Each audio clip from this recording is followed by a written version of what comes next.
Okay, now we're recording as well. Okay, so I am looking for an approval of the agenda. Moved. Reed, second. I have a first and a second. We'll do a roll call. Councilmember Outland. Aye. Jefferson. Aye. Reed. Aye. Rhodes. Aye. And Ratton is aye. Agenda is approved. We have no presentation or announcements.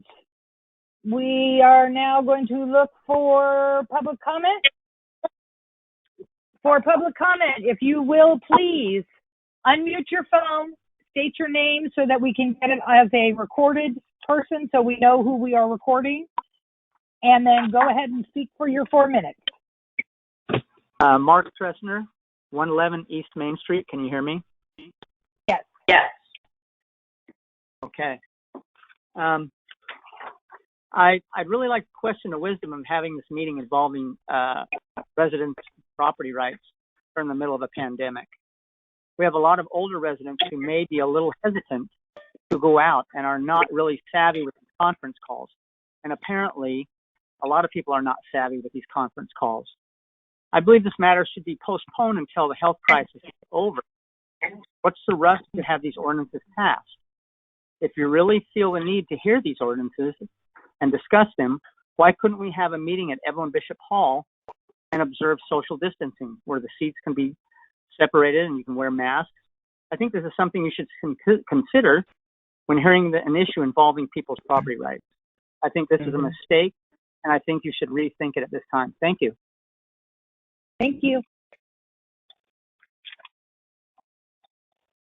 Is there any other further public comment?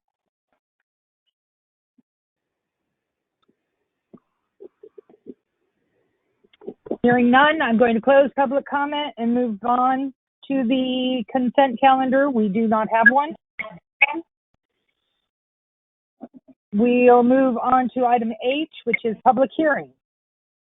We are going to open up the public hearing. I will open the public hearing. May I hear from staff? This is April Wooden. Am I coming through okay? You are. Okay. Thank you very much. As Mr. Tressner stated, this is an ordinance that affects property rights, but I wanted to make the council aware of another reason that you may want to consider postponing this. That's entirely up to the council, but there is an order of the Amador County Health Officer dated March 27th that has put restrictions on short-term rentals. And if we do go forward with this, I think it's important that everyone is aware that those restrictions are currently in place. So basically what the order states in a nutshell is that since Amador County only has one hospital with emergency capacity and insufficient quantities of critical health care infrastructure, the stay-at-home order includes not using short-term lodging for recreation, tourism, or sheltering in place away from your ordinary residence. That is not permitted under the order. Units that are used for COVID-19 mitigation and containment measures may continue to operate. So if you offer your short-term rental for someone who needs a place to quarantine, that's permissible.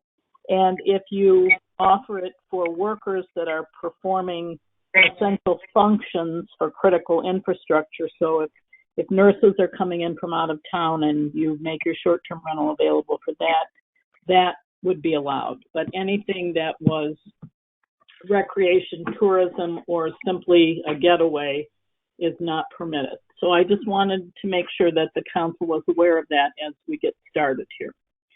Then the other thing that I wanted to point out is that there is an error in the ordinance, and I apologize. It's on page 6 of the ordinance. It's kind of a text box at the top of the page. It starts out with the numeral 2, and it says in all residential zones. That's an error. It should say in the C2, the CT, that's capital C hyphen capital T, and capital C hyphen 2 commercial zones, not residential. That's just an error. Okay, with that cleaned up, then I'd like to actually direct your attention to the end of the ordinance, which seems like a weird place to start, but that's where the definitions are. And so if you go to page 17, the last page of the ordinance, under section 5, the allowed use definitions, you can see that we use the term short-term rental for any of these kind of transient occupancy dwellings, but there are two versions. One is a hosted short-term rental in which the owner or authorized agent resides at the unit and stays overnight while it's being rented. And then the second is a non-hosted rental in which the owner or authorized agent is not required to stay while hosting. Bed and breakfast inns are already a permitted use in certain zones in the city. And so we've just cleaned the language up a little bit on bed and breakfast inns so that it's consistent with things that we're doing for the short-term rentals.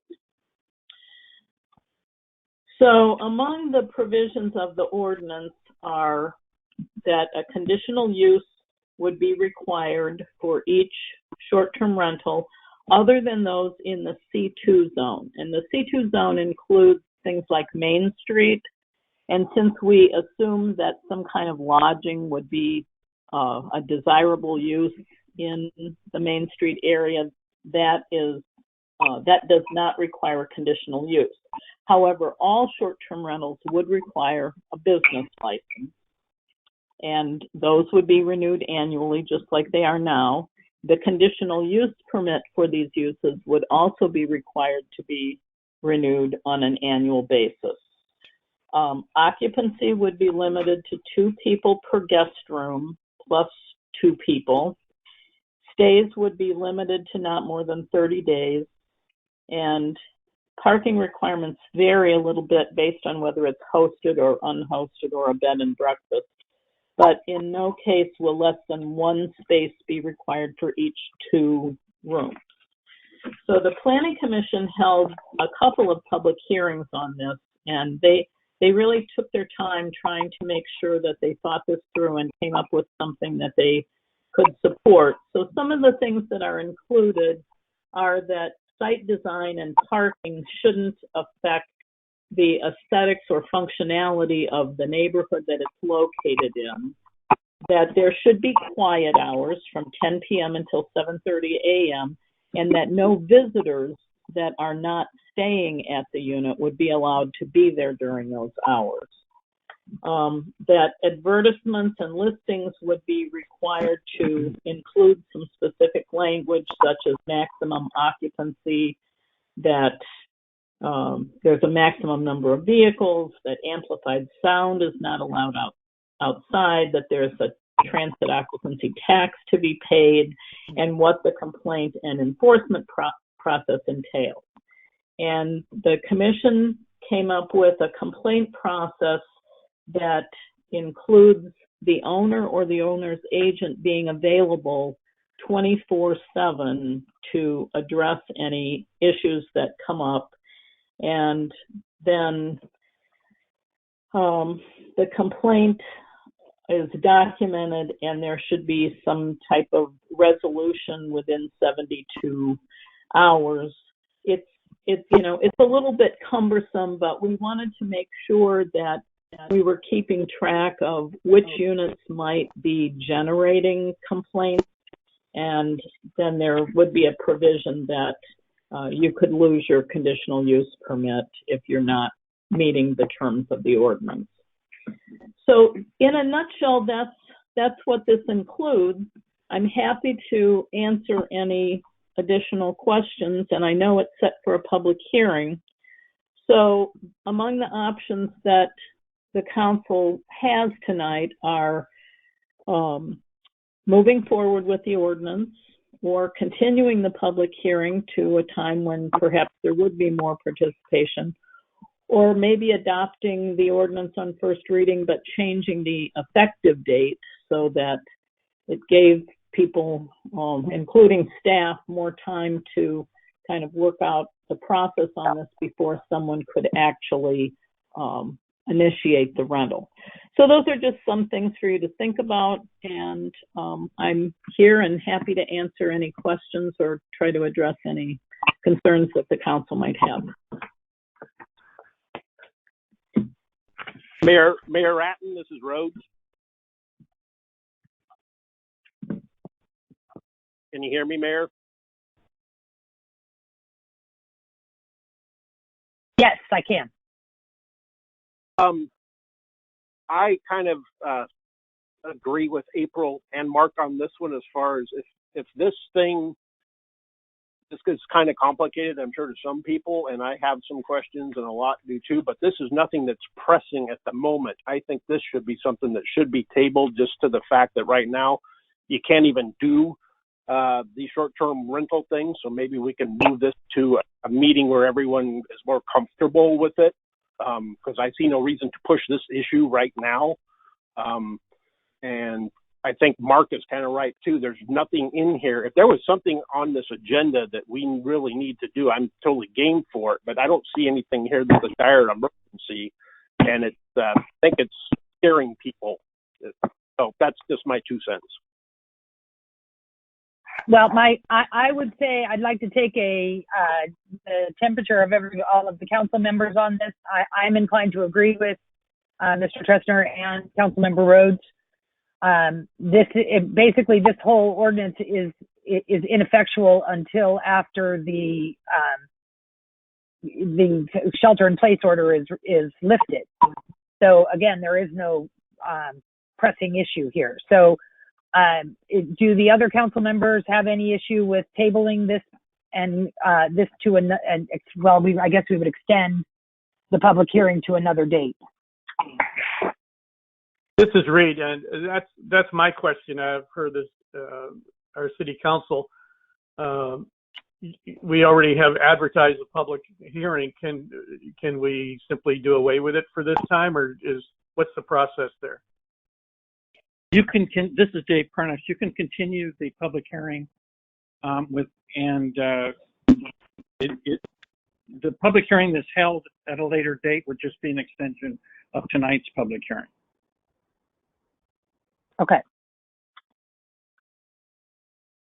Hi, this is Dominic. Okay. I'm okay with postponing this. I think it's a good idea, and but I have one question for April. What kind of concerns were brought up at the Planning Commission?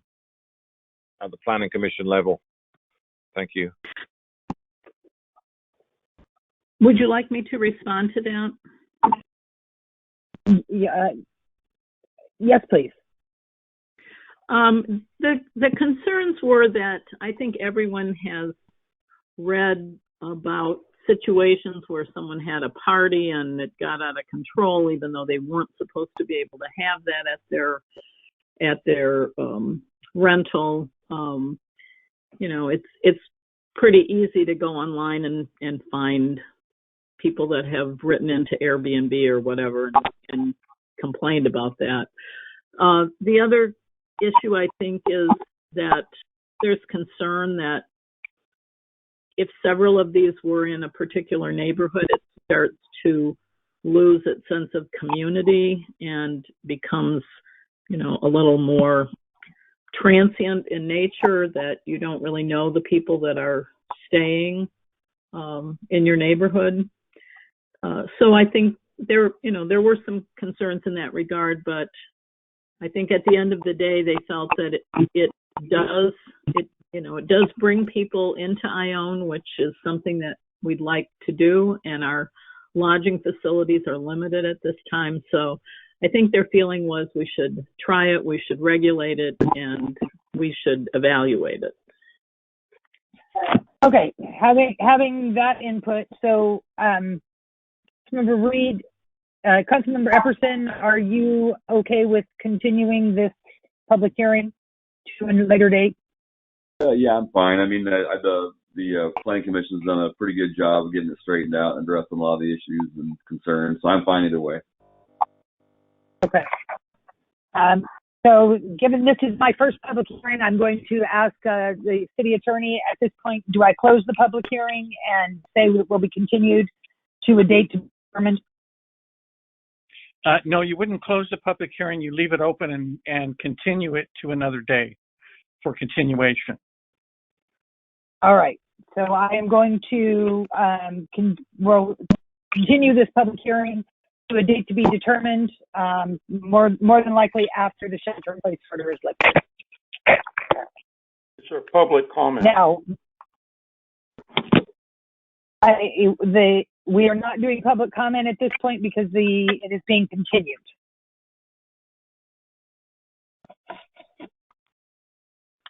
So at this point that we would move to the next public hearing, which I'm going to guess that we're going to have the same issue with. Well, this is April again. This one actually, I think, is somewhat different. The only reason that this ordinance is before you is that the state is requiring us to amend our accessory dwelling unit ordinance. We amended it before because they required us to, and now we're amending it again. So nothing in here is coming to you because staff or the Planning Commission thought it was a particularly good idea. It's just what we're required to do by the state. So I think it's a little bit different, even if there was public comment saying, well, we don't like this provision, there's really nothing that the city can do about it. So we can drag our feet a little bit and do it right away, but either way, we're going to have to do this at some point. Okay, so then I will go ahead and open the public hearing on the item number 2, introduce and waive the first reading of the substitution of title only ordinance number 520, rescinding ordinance number 494, and amending the Ione Municipal Code. Okay. May I hear from staff? All right, I'm back again. This one, I apologize. There is a small error. You probably already caught it. It's on the first page of the staff report. It says 1,00 and it should have 3 zeros. It's 1,000 square feet, not whatever that weird number is. So that, please make a note of that in your staff report. As I indicated at the beginning, we have very little flexibility here. This is all based on a state mandate. So some of the things that are changing is, one thing is location. Our ordinance previously said that you could have an ADU in a single family residential zone. That has expanded to include multifamily areas. I'm not sure how that would work. I can't even picture a site with an apartment building and then you add accessory dwelling units, but that is a requirement that we expand the zones in which they are allowed. The next thing is the review period. It's limited to 60 days, and if you do not respond to the application, it's considered approved. So that puts a very tight leash on staff to make sure that we work together to review these applications as soon as they come in. The next one is utilities. The city is not allowed to impose any impact fee if the ADU is less than 750 square feet. And impact fees that are charged on ADUs greater than 750 square feet, it's proportionally in relation to the square footage of the primary dwelling. It also precludes requiring separate utility connections. and the only opportunity for having a connection fee or a capacity charge is if it's being constructed concurrently with a new primary dwelling. So if somebody was building a home in one of our subdivisions and they had their house plan designed so that it included an ADU, then we could do that at that time. In terms of use, there is a restriction that ADUs cannot be used as a short-term rental. I think the intention of the state is to try to increase housing supply, especially affordable housing supply. So the idea of using these for recreational lodging is not achieving that goal, and so that is something that they cannot be used for. So that's basically it in a nutshell. The ordinance is long, but those are really the significant changes from our last draft. So I'm happy to answer any questions that the council might have.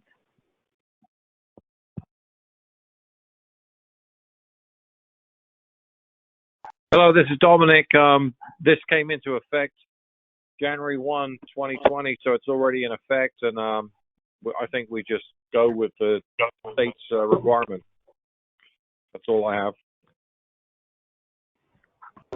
Councilman Epperson here. So there's some sunset provisions. Will they just drop off, or do we have to go back and revise the ordinance later on? Okay, can you hold on. This is Diane. Can you, I believe we have to have public comment before we have council discussion in a public hearing. Am I correct, City Attorney? Yes. Okay, so if you guys want to hold your comments, I'm going to open this up for public comment. You open it up for public comment? I am opening it up for public comment. Okay, it's Larry Rhodes. I have one short thing. The accessory dwelling, they call it the agricultural design of it, is, I read Bill 88168 and 13, and there's nothing about architectural design in the whole thing. And you aren't supposed to make this more restrictive if you read it. I'd like our attorney to look at that. Thank you.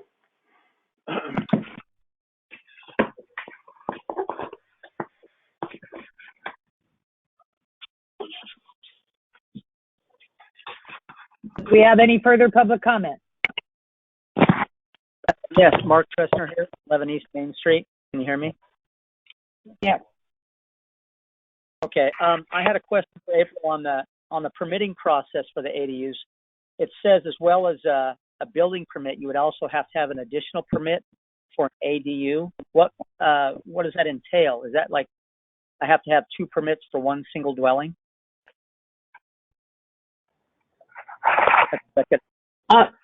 April, do you want me to respond to that? Yes.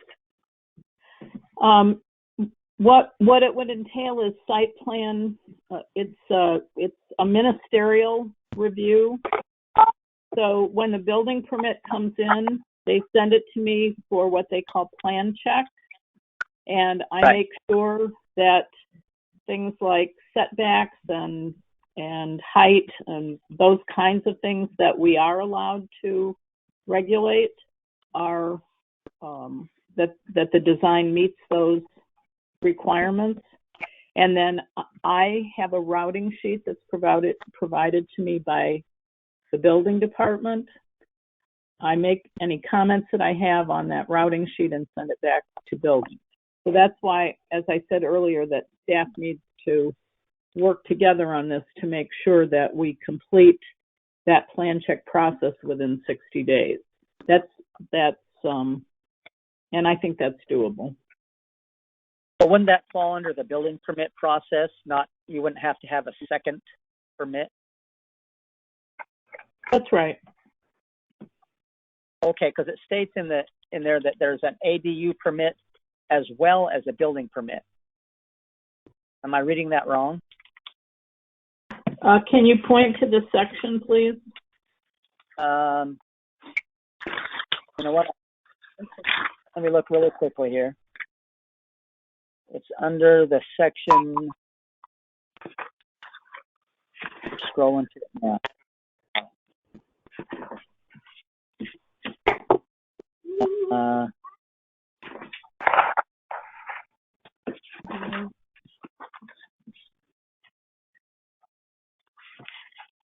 Okay, I'm almost there. I'm getting both of these confused here, so just bear with me for a minute.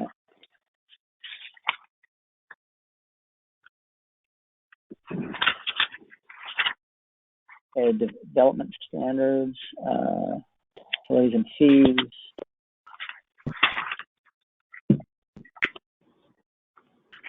Actually, I found it myself. It's on page 6. Oh, okay. And what it says I don't have These pages aren't numbered. April, can you give us the number? They're not numbered. Well, I'm sorry. It's on the 6th page of the ordinance itself. It's under section E, and it says project subject to ADU permit review.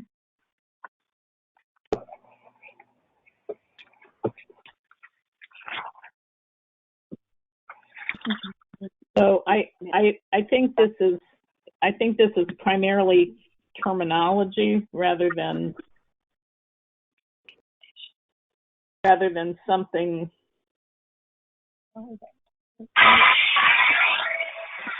Oh, somebody needs to mute their phone.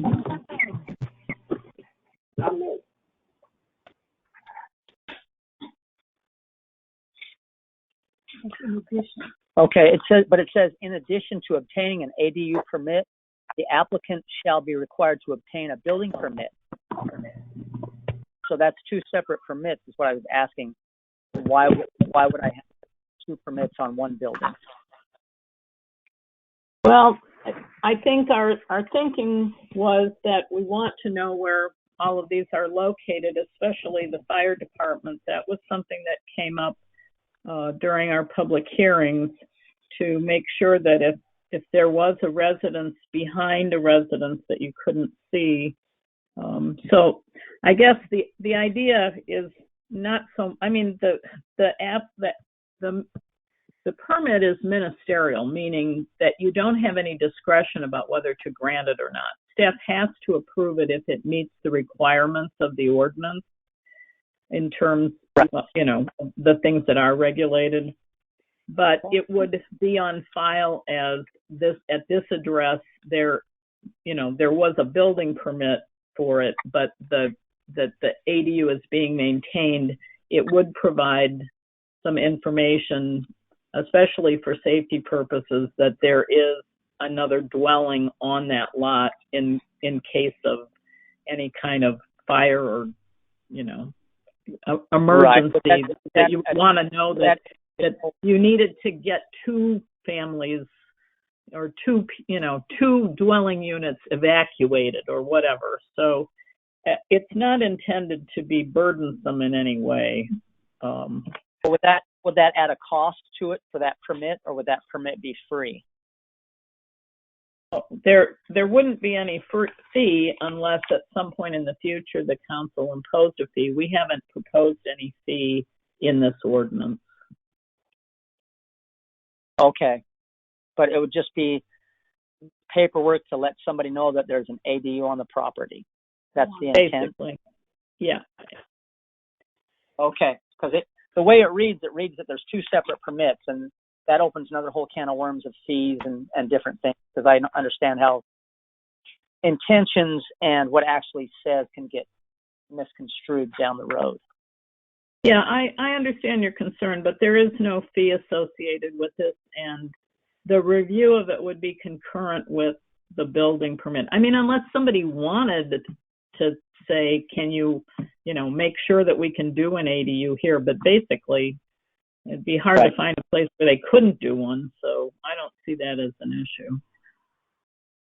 Yeah, and the other question I had is about when it talks about the height requirements and different things like that, and that it has to be aesthetically pleasing. I can't remember the exact wording, but I think that's a little restrictive. I don't know if it's not really a big deal, but the language in there is just a little vague.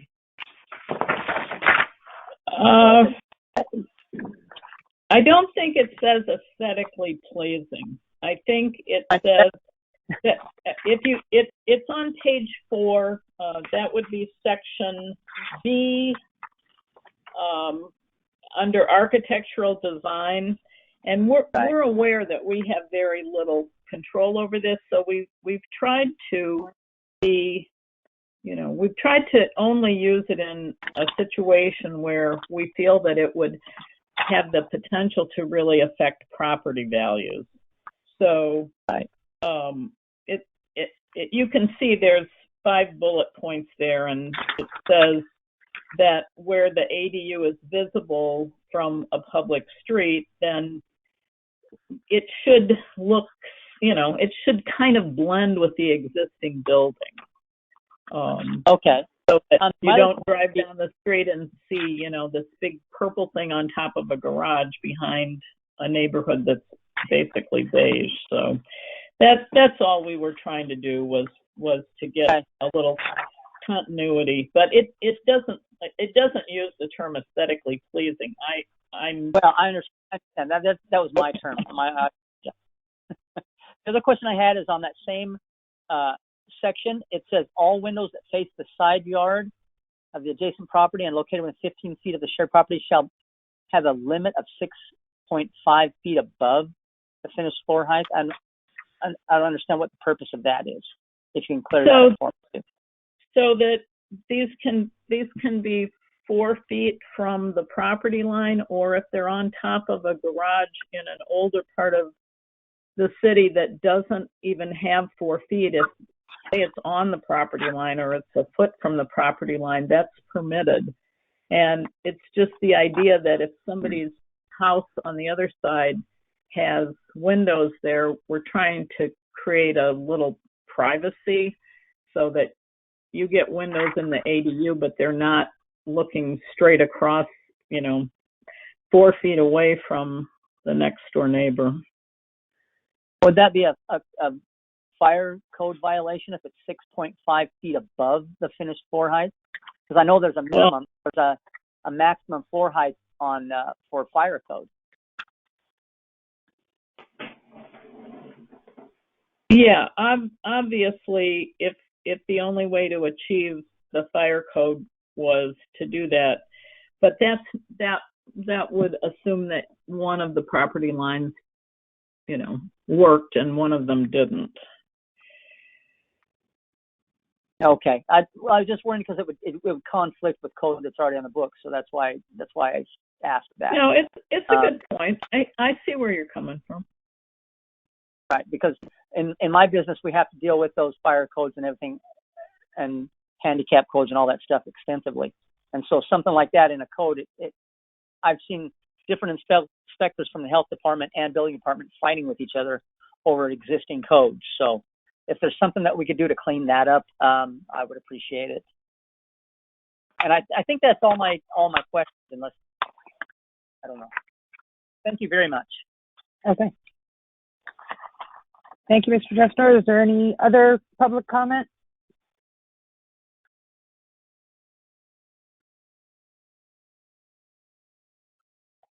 Hearing none, I'll go ahead and close public comment and open up the discussion for the council members.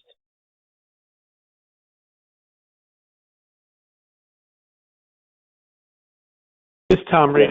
I'd just like to observe that the first thing we were talking about under section E as in Edward, in addition to obtaining an ADU permit, that appears to me to be the possibility that there's already a structure and all you need is the permit. But if you're going to build the structure, then you would also need the building permit in order to build it. So that's the way I interpreted it when first time I read it.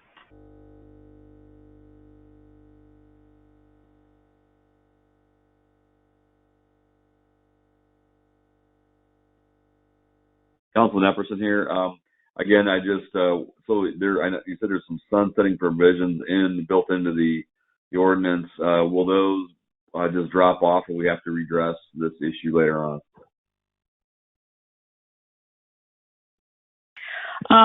Yes, I'm glad that you brought that up. I should have addressed that a little more. There are some things that are intended to sunset and not until 2025. The city is hoping to have completed a general plan and zoning ordinance update prior to that. So we felt that the time to consider whether we would want those to sunset or the city would like to see them continue would be during that process of updating the general plan and zoning ordinance.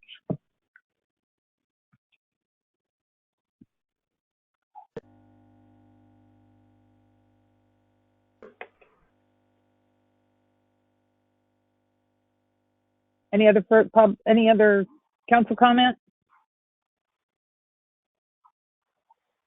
Okay, I have a couple of questions for you, April. The sections that were Mr. Tessner discussed, I'm assuming those are our adds to this. These were not the state mandated language.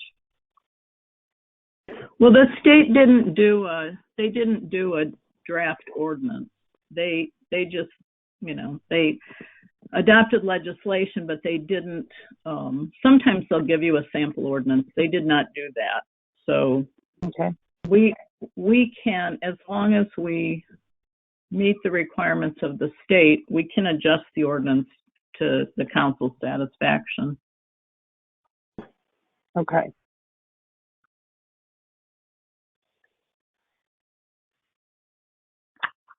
All right, then any further council discussion? All right, since this is the waiving the first reading, I'm going to need some directs from city attorney. At this point, do I close the public hearing? Is there action that needs to be taken?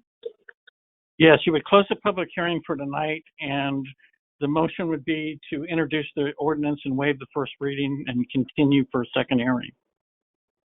Okay. Then I will go ahead and close the public hearing at this point and entertain a motion.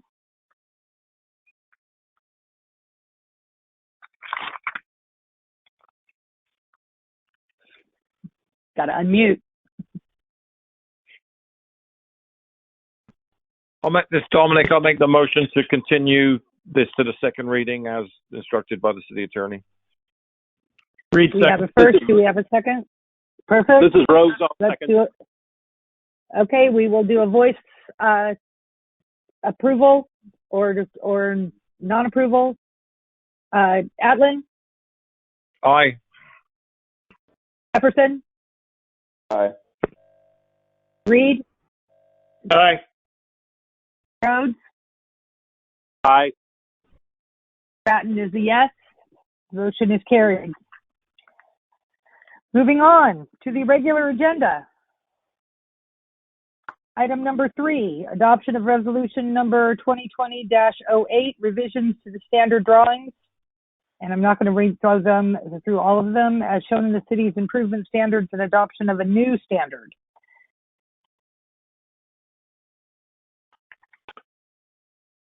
Madam Mayor, this is John Wenger.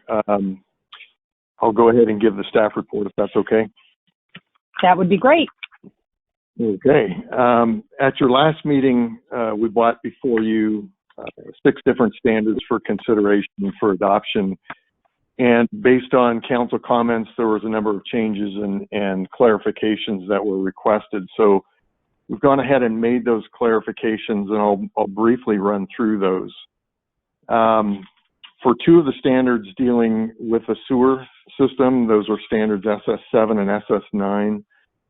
The pipe bedding material was clarified, and it specifies now on those drawings to use Class 1 or Class 2 material as specified in the Caltrans standards.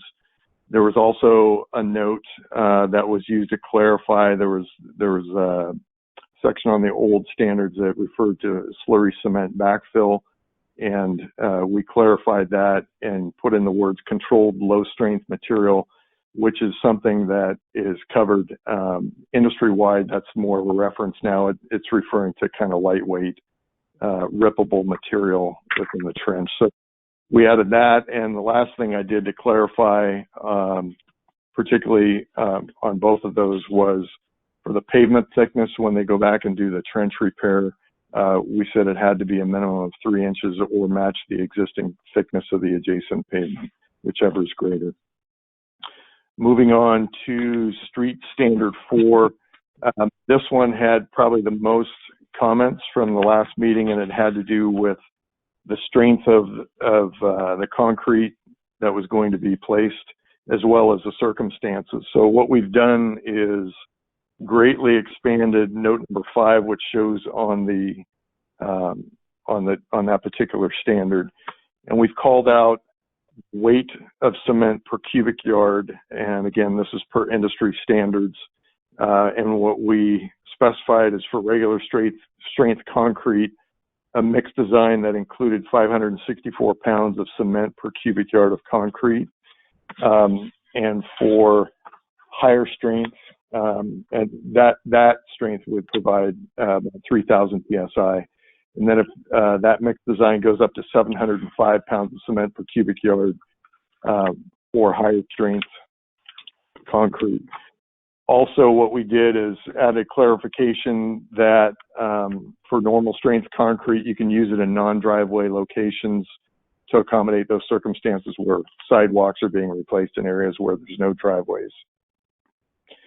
Moving on to standards ST10 and ST11, actually we've removed the proposed changes from those. We're no longer proposing high strength concrete in those, and the reason being is those were standard driveways that are typically put in for vertical curbs, and those had reinforced concrete with rebar in it. So we elected not to move forward with suggesting the high strength concrete.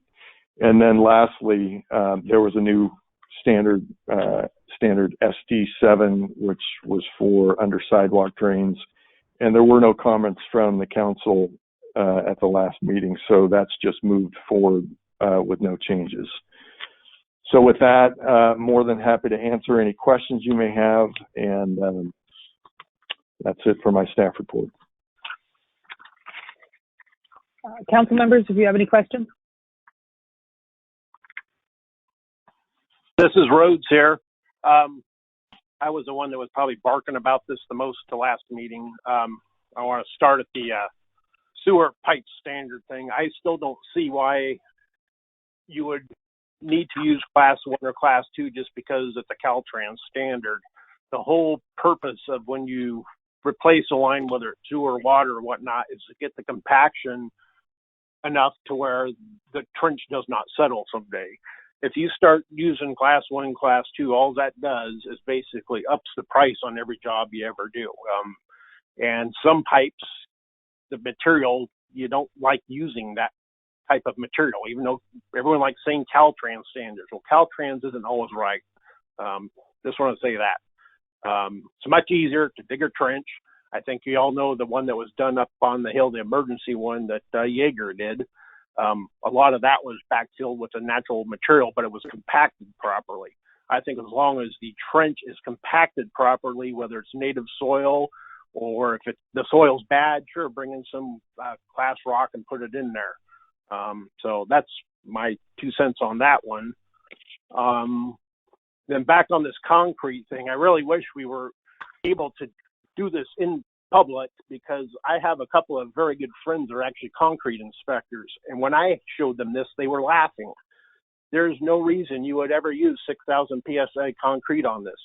Again, the problem with this is the compaction of the ground that it's put on. I don't care if you put 10,000 psi concrete. If the ground isn't compacted properly, it'll crack. There's other ways to do it. Rebar is one of them. I know all the sidewalks, a lot of people think there's rebar in them. There isn't. Maybe you should make a standard that there's rebar in all of them. That's a hell of a lot cheaper than doing super strength concrete, because you got a whole nother set of inspections that got to go on. This, you pull samples off the truck, you have to test it after a month, and then if it don't pass, you go back and rip the concrete out. To me, it's a hindrance on the people of the community. Big developers and stuff, of course, they'll say, "Oh yeah, no, not a problem," because they don't care. They got thousands and thousands of dollars to play with inspections. Joe Blow down the street, if he had to do this, this is devastating to do. So I don't like the whole 6,000 PSI. I think we should go to the standard that all cities do and just make sure whoever's inspecting the rough grading of this ground is actually compacting the ground correctly. Because I've seen them over there doing this in the wintertime, and they'll be driving through the mud, and if a truck sinks in the mud, then they'll just rake it and put a sidewalk over it. Well, that's the problem. It's the ground preparation. It ain't necessarily the concrete. So that's all I have to say.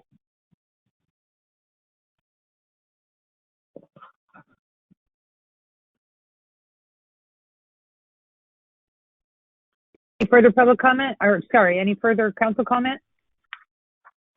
Yeah, this is Dominic. I really don't care about the concrete. I'd be okay with 4,000 PSI. I mean, it really doesn't need to be the 6,000. I agree that, compaction is really where it's at.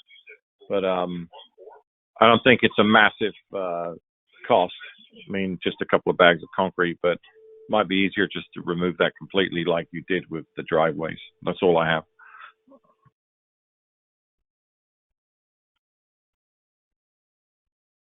Councilmember Epperson-Reed? Nothing here. Go ahead. Nothing? Okay. I have a question. There's been a whole lot of discussion about the compaction, but yet is that addressed someplace else? Or should it be addressed here? Well, the compaction right now is required at what's called 90% relative compaction. That's been the way the standard has always been, and we didn't propose any changes at this point in time. I think what Councilmember Rhodes was referring to is whether compaction tests are being taken adequately. That's the soils engineer's responsibility as well as the inspector's responsibility to ensure that those tests are being taken. So, that the thing on that is just to ensure that the inspection is being done right for the compaction. Okay, so we have a reasonable compaction requirement. It's just a matter of enforcing that. This is roads again. Yeah, that's a very valid point. And if you go look at a lot of the roads in Castle Oaks, you'll notice that the underground utilities are actually poking up above the road. A lot of that is repairs that they've done, or the compaction was never tested properly. So the road is kind of settling and the pipes are poking up. I mean, some of that, I think it's Shakely, about popped my rim on one of those things. It's so bad. But the key to one of the problems, and most people don't understand this, is the town of Ione, it's actually called the Ione Formation. We got some of the strangest dirt in the world around here, and we got some of the best clays. And most contractors don't understand how to deal with clay. A matter of fact, at the wastewater treatment plant, we were supposed to have brought in something like $200,000 worth of Class 1 road base to meet compaction under those liners. And I said, no, we don't need to do that. We can compact the clay. And everyone says, well, you can't do that. So I got my soil engineer buddy, brought him down. We did a compaction test where I did it. And I think we were supposed to get like 92%. And I know there were spots I got over 100%. It's just knowing how to deal with the clay we got. And I know that's a difficult thing for some contractors that have never dealt with it before. So that's something that the city really needs to watch as they build, especially over at Wildflower. Me and Thomas talked about that. They have issues with that also because people just aren't familiar with our clay. So that makes it a little different than everywhere else. So a lot of it is compaction issues. So that's it.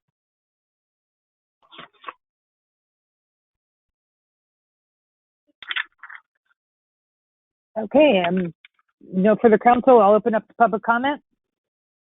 Yeah, this is Larry Rhodes. I have a little thing to say about this compaction thing is absolutely correct. And the funny thing is, I think this is more about people's their property rights than anything. Some of the people want to if you park a trailer on your property, they don't want you doing that. So they're trying to use this sidewalk thing as though you've got to get a permit to drive over to use your property. And the thing is funny about this is they say it's a weight. Well, the sidewalks are put in before they ever put a slab in. You got a cement truck that raises its rear wheels, and you're probably talking 20,000 pounds per axle on that cement when they go and dump the cement on these pads. And if you want to see what's good compaction, you go down that jalapeno hot sauce, Army's old place, and you look at that sidewalk. That is only the 200, probably 2,000 pound, but it's got a good base. There's trucks run over that all the time. Hay trucks, there's been Mason oil trucks, and I don't think there's a crack in it. And it's because it's got the good compaction. And that's the main thing. And you can strengthen concrete not only with cement. You can use fly ash. You can add it to it. It takes longer to cure. The longer it cures cement, that's the harder it gets. Cypress Street Bridge was only 5,000 pounds or 6,000 pounds. It fell apart because they never went down to the base rock. That's why it fell clean off the. It's harder it gets, the more brittle it is. But that's just me. I don't know nothing about cement. But anyway, thank you for the comment.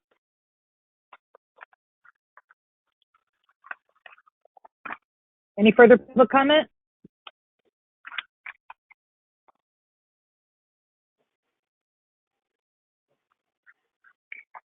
Hearing none, I'll go ahead and close public comment. And I will entertain a motion.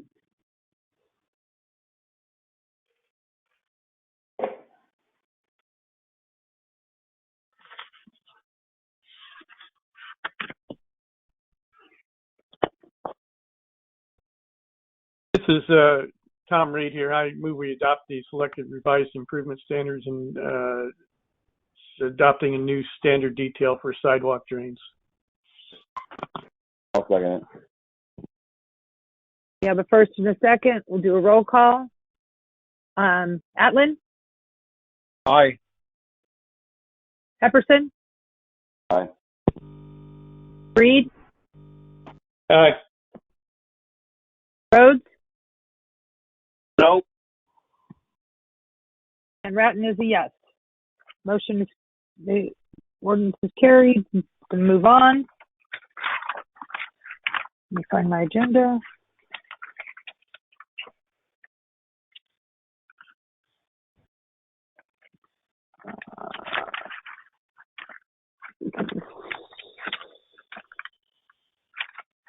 Sorry, I've lost my agenda.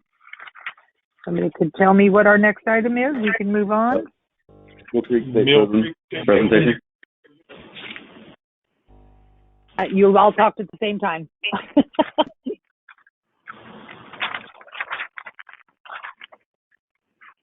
Mill Creek State Prison presentation. Thank you. We have Mule Creek State Prison. Do we have them on the line?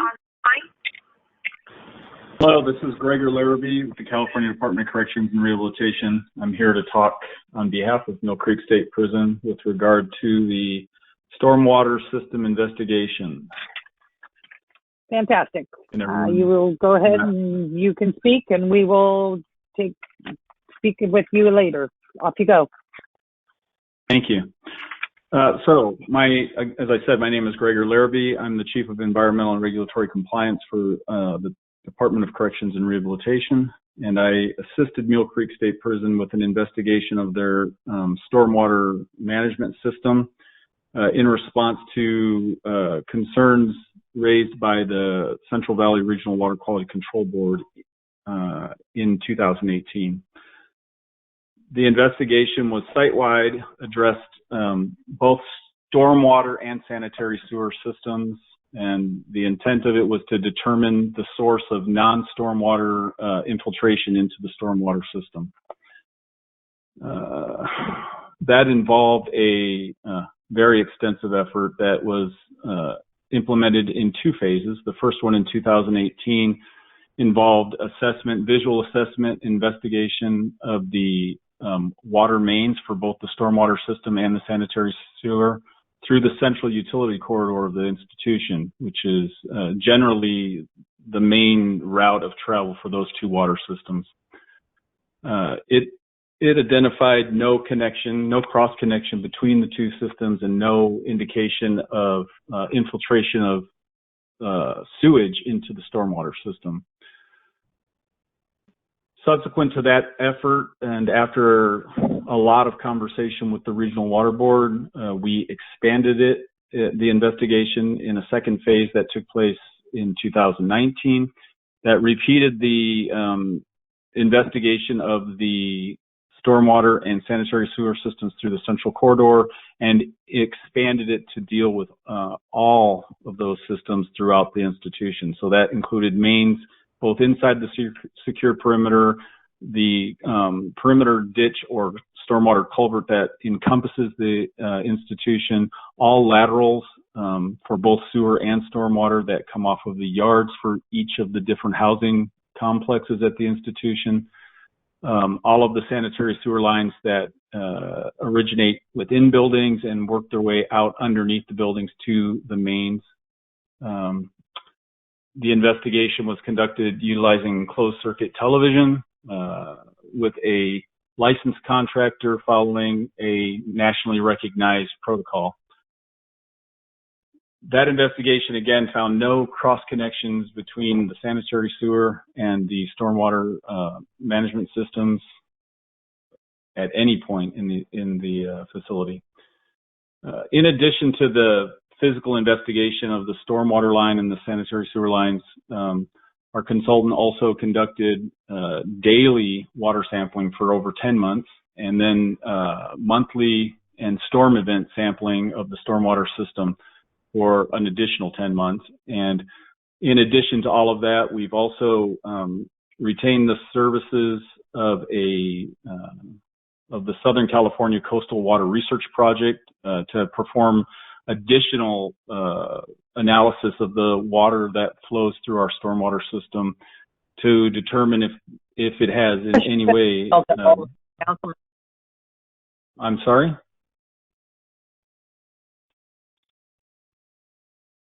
Did I lose you? Somebody's phone, I'm sorry, no, somebody's phone is not muted. Oh, I'm sorry. I didn't hear anybody So else. just, yeah, keep going. Okay, continuing. We've also, as I said, we've also encompassed the services of the Southern California Water Research Project. That's a group, a nonprofit organization that was recommended to us by the State Water Resources Control Board. And we're using them to conduct a study to determine if there's the presence of any human waste in the water, the non-storm water that enters the stormwater system.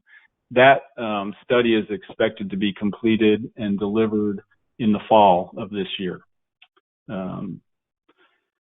Okay, long story short, in addition to the visual inspection, the water sampling, we also did dye testing of the sanitary sewer system and to confirm our visual estimates through the CCTV, no cross connection between those two systems. In the end, the conclusion of this study was there is no evidence of cross connection between our sanitary sewer line and the stormwater management system at the institution. On top of that, we have indications that suggest that the source of non-stormwater entering the stormwater system during dry seasons is more related to irrigation failure in the irrigation system, leaks, and or storm or groundwater that actually enters the stormwater system through flow underground. Hold on a second. I'm just making sure I didn't miss anything in my points.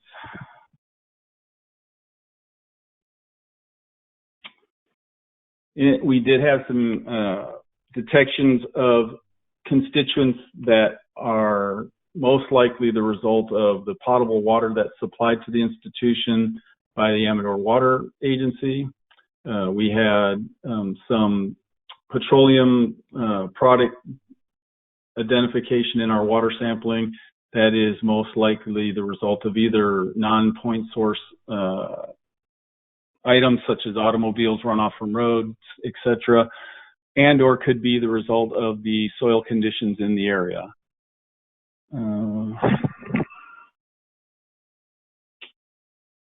As a result of all of this effort, the institution and Regional Water Quality Control Board agreed that Mill Creek should seek coverage under the MS4 permit, something that the institution agreed to without hesitation and has since been put in place. And as of right now, Mill Creek State Prison is in compliance with MS4.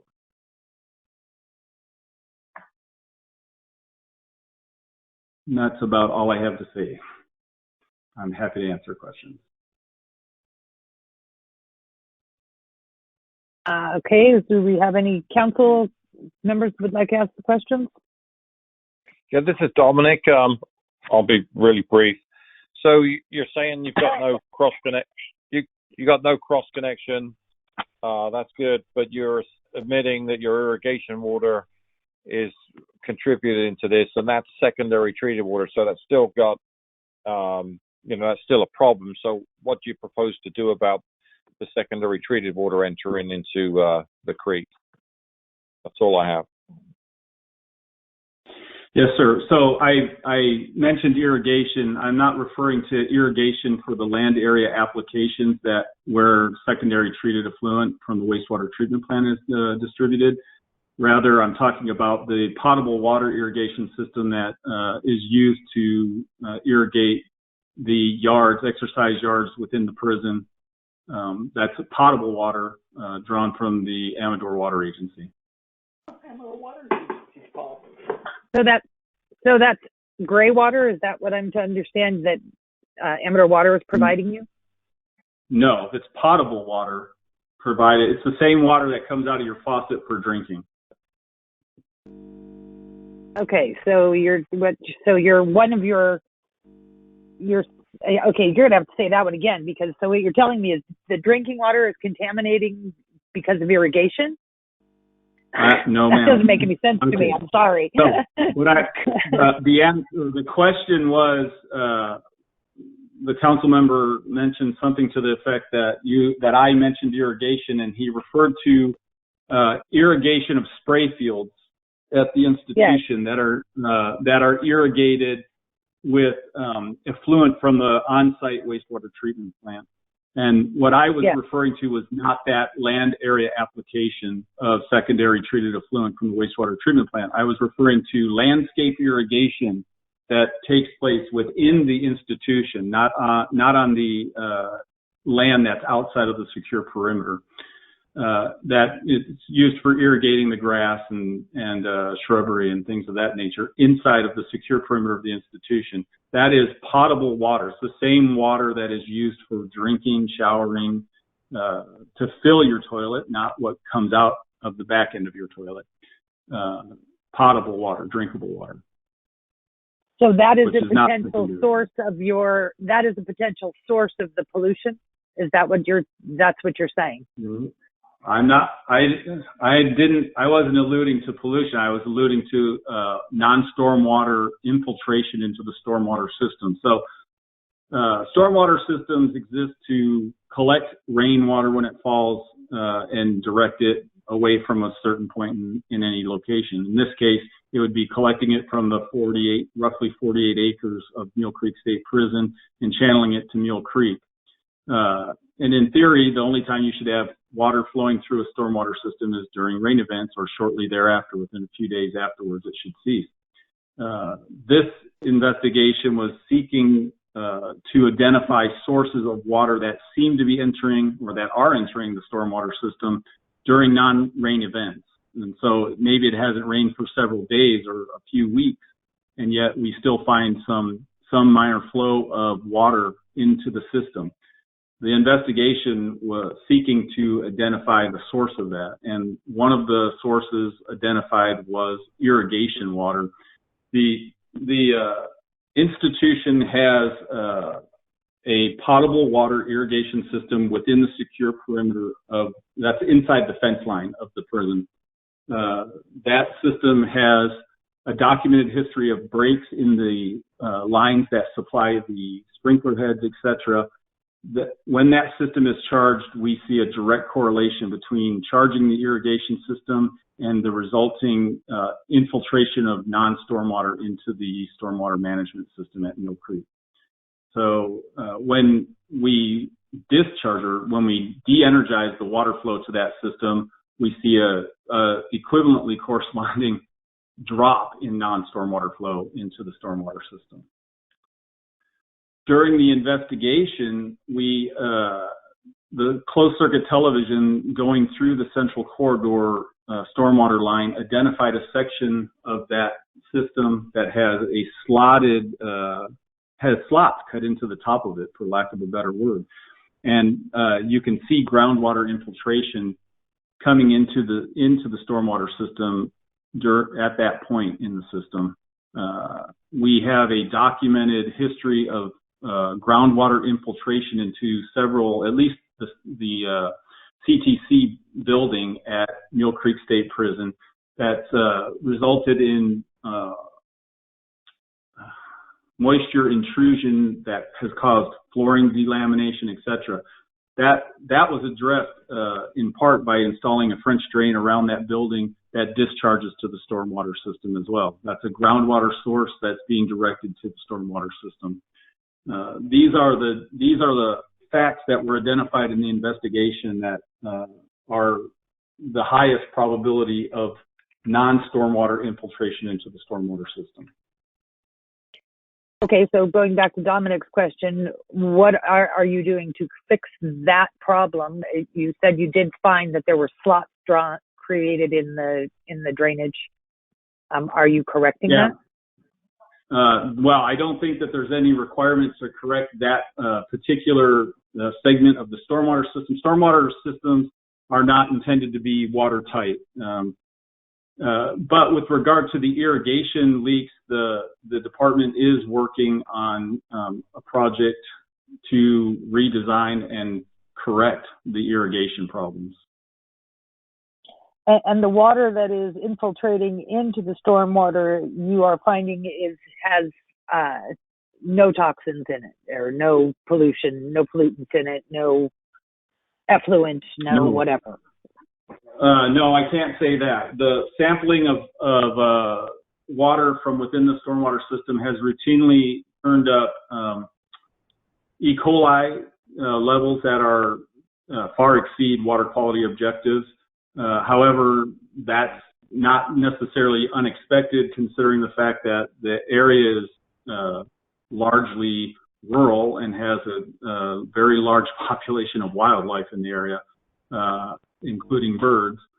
And actually, that's part of the biomarker study that's ongoing right now is to trying to determine what the actual source of E. coli levels that are being identified in the stormwater, non-stormwater, stormwater, the same difference, are originating from. I can tell you that the water sampling that's occurred within the stormwater system as compared to water samples taken upstream, midpoint within the institution, and downstream within Mill Creek do not vary dramatically with regard to E. coli levels. And your current studies are being done by the Southern California entity, is that correct? Coastal Research Project, correct. Yes. This is Dominic again. Let me just finish my question. So have you done I got two questions here. So have you done a cross-connection check between the two irrigation systems? Because you've got one that's secondary and one now you're saying is potable, number one. And if the sewer and storm drains are not cross-connected, then that only would leave that you have a leak in the sewer system. So did you detect any leaks in your sewer system as well? Thank you. Yes. So the land area application, secondary effluent discharge from the wastewater treatment plant is not connected to the potable water system. at the institution. They don't even run in the same vicinity as one another.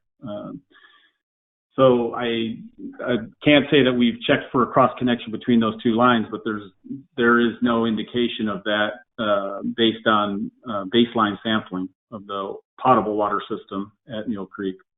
And I'm sorry, the second question again was? Well, the second question was, you've established there was no cross connection between the two systems, but that doesn't mean that one of them isn't leaking. And then with regards going back to the first question, so it's really easy, and I don't know what kind of labor you have out there, but when you get a leak in a pipe, it's very easy to, fix it and perhaps accidentally connect. There's usually an accidental cross connection between, a potable and a non-potable source. So even though, yes, they're not designed to have been connected, that prison's been there, a long time, and perhaps it may have accidentally got connected. I'm just trying to find out, there's no cross connection. The water going down storm drains is potable water. It doesn't explain, the numbers that you have. I mean, other than you're saying that it's animals. It just seems, perhaps there's something more than animals there. And that's now half the time. No. I'm sorry. That's all. Thank you. Yeah. All I can say with regard to the cross connect is we retain the services of a reputable engineering firm who did a complete assessment of the system within the prison and found no evidence of cross connection. Yeah. We're talking about two different types of systems here. One's a delivery system, potable water delivery, and or land area application of secondary effluent, which is a delivery system, and then you have systems that carry water away, being sanitary sewer or stormwater. The stormwater and sanitary sewer systems were evaluated 100%, and no cross connections were identified. Your second question talked about did we find any breaks in either of those lines, and the answer is yes. We did identify. The study did identify with the CCTV areas where you have some partial separation, sagging, hinge style cracks, other types of degradation. The systems were both assessed as being in about the type of condition you would expect for a system of that age. The damage to, or the areas of separations or partial separations or other irregularities, for lack of a better word, identified in each system, sanitary sewer and stormwater, were not in any instance co-located. So, and based on the soil conditions, which I heard discussed on an earlier point in this meeting, are such that it would not facilitate for a distant travel of fluids from one system down to the point of where it might be able to enter the second system. So we don't have, while we do have areas of concern that need address, and the department is taking steps to address those, there are no irregularities in either system that are co-located, which would allow for easy transit between one system to the other.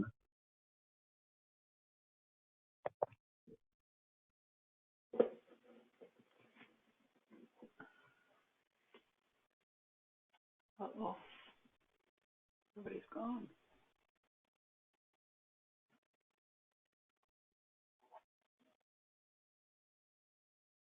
Where'd everybody go? Do we have any further council questions? This is Councilman Rhodes. Do you guys still have the original wastewater plant that was put in there when it was first built, or has it been upgraded yet to the Tertiary 3? And if so, what year was that done? Yeah, I can't discuss or talk about the wastewater treatment plant. It's outside of my responsibility at this institution. So I couldn't tell you what was originally built there or what's there today.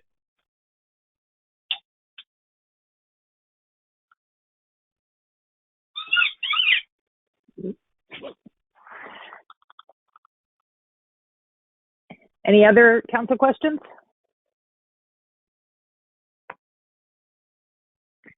Hearing none, I'll go ahead and open this up to public comment. Or is this, yes, public comment.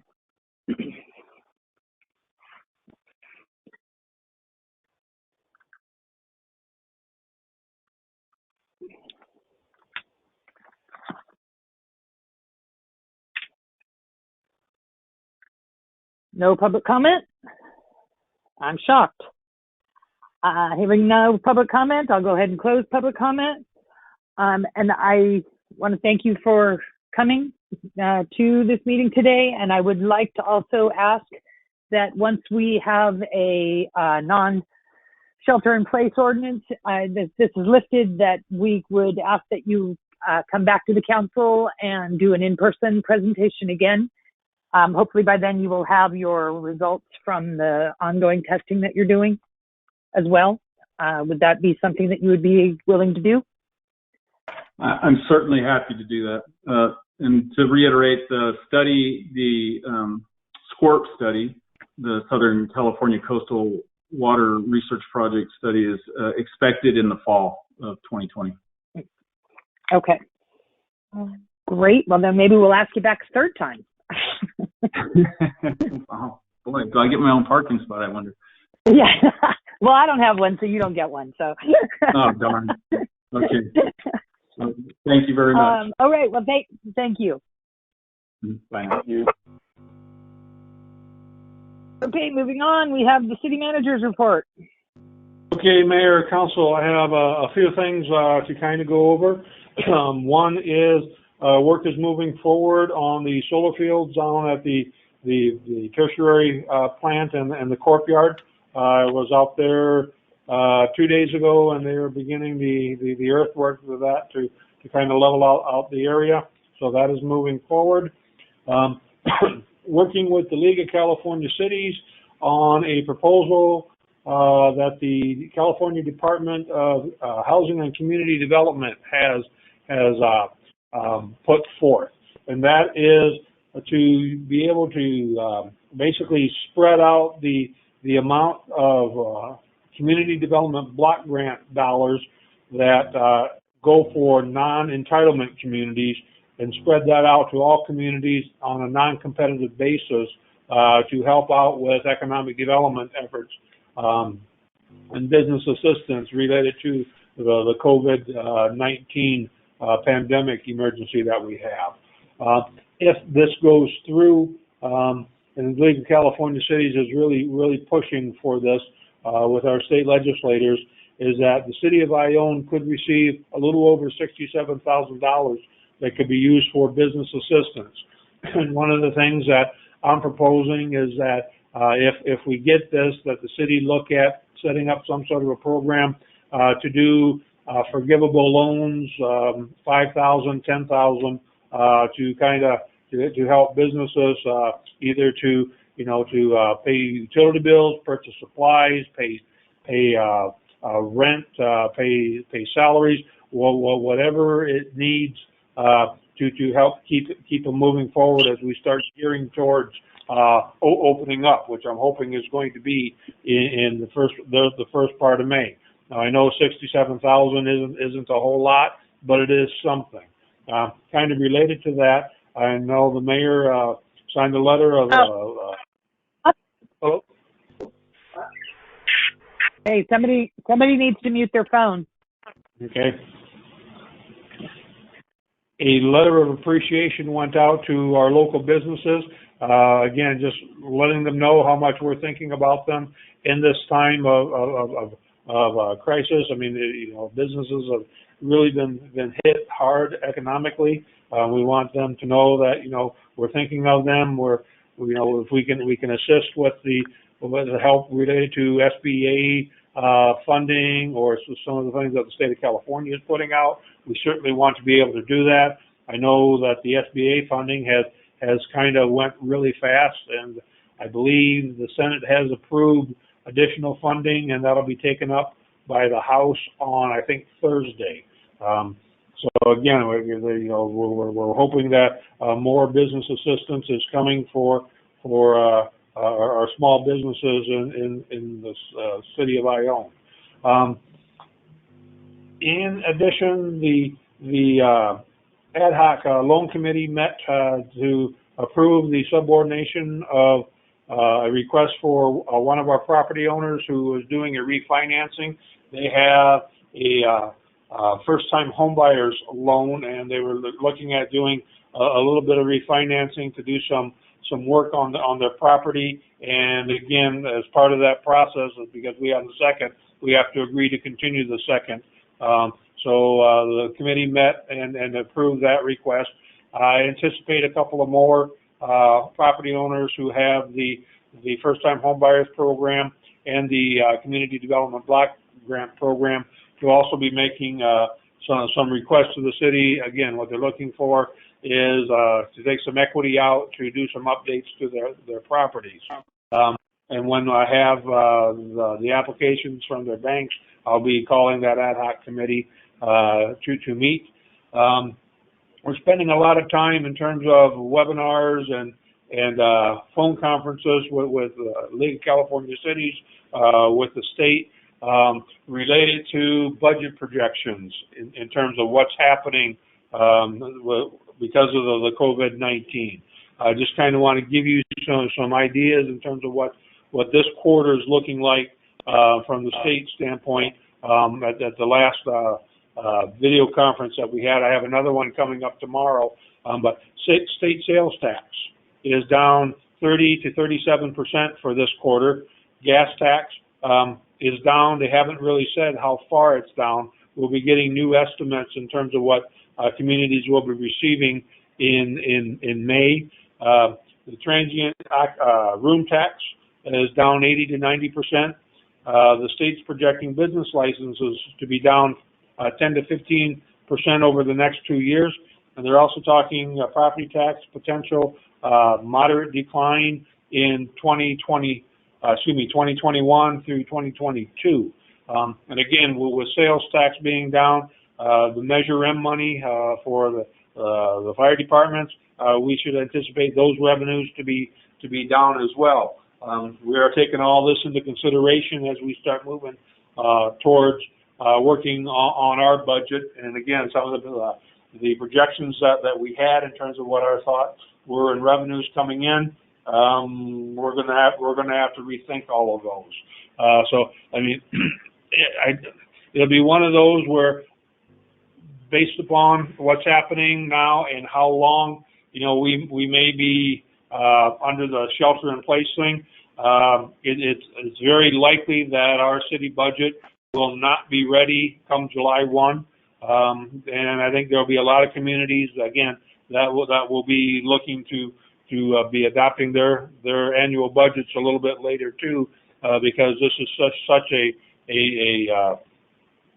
economic impact that we don't really know all what the financial ramifications are going to be.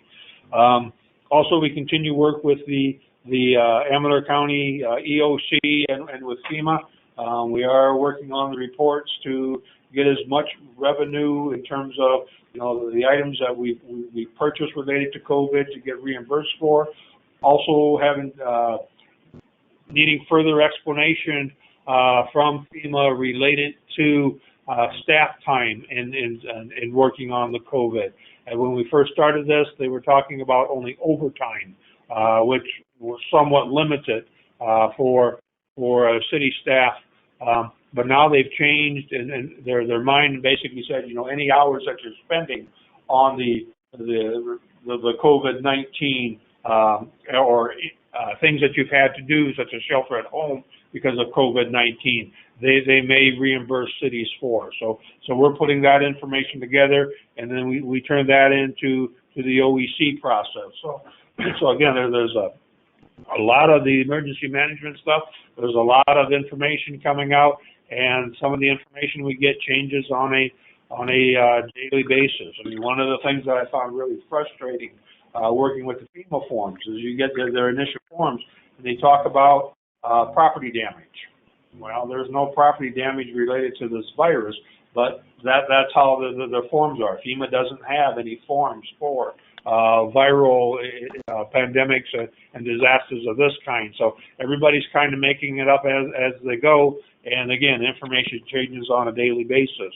So again, we spend a lot of time on phone conferences, on video, on webinars, trying to get as much information as we can, and making sure that the information that we provide to the state related to what our expenses are is as accurate as possible. With that, I will end my report. Okay.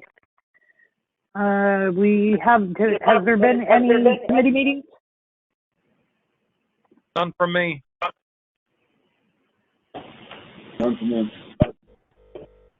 None for Reed.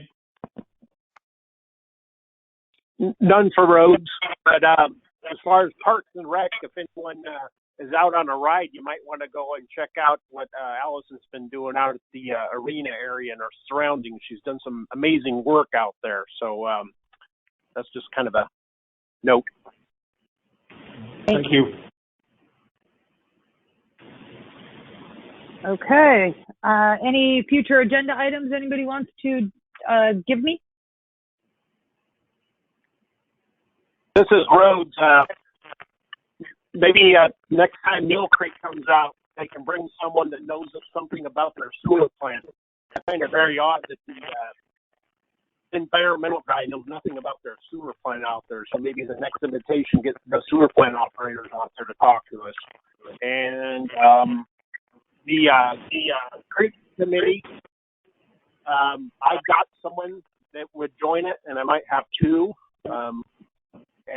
And all along that subject, this is a perfect time to get a stream bed alteration permit. Even if you don't use it, you're going to have it for the summer to do whatever you want because they take about a month to get. And I also, for John, I got a email today from a friend of mine, which is a manager for CAL FIRE EMS. I don't know what this email understands, but I'll read it to you just so you know. It says, I don't know if the city council is aware that there is a 1B available grant through CSBG for communities that are affected by the pandemic.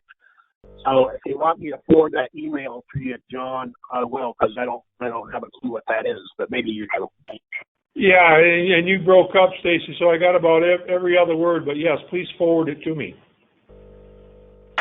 Will do. Will do. All right, thank you. Stacy, if you had the two people did they put in their applications for the Creek Committee? No, I got one for sure. And where does he do that? Does he just call it Janice, or how does that work? And the other one that I may have got is actually, I don't know if people know this, but we actually have two fish and game officers that live in the city, and one of them would love to be on there. That would be awesome. So how do I tell them to do this? John, are we republishing that in the newsletter? I'm not sure there's a newsletter that'll be coming out this month. I haven't talked to Sharon, but the indication was she didn't have a whole lot. But we can put something in the sewer bill. We are hoping to get a sewer bill out. We're going to have to do a little bit different approach to using our volunteers. And what we're talking about with Sharon is that we deliver the sewer bills to our volunteers, and they stuff them at home. Mm-hmm. Okay. So yeah, we can get something out.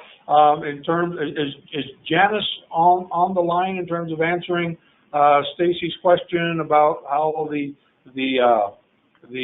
people who are interested apply? Yes. They need to submit a letter of interest. And just address it to me, and then, because I have one already, and we'll just add it to the list.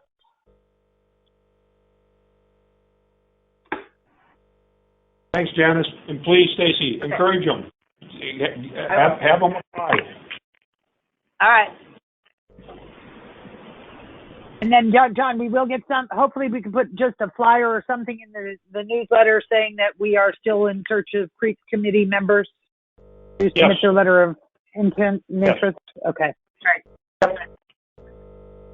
Okay, any other agenda items anybody has?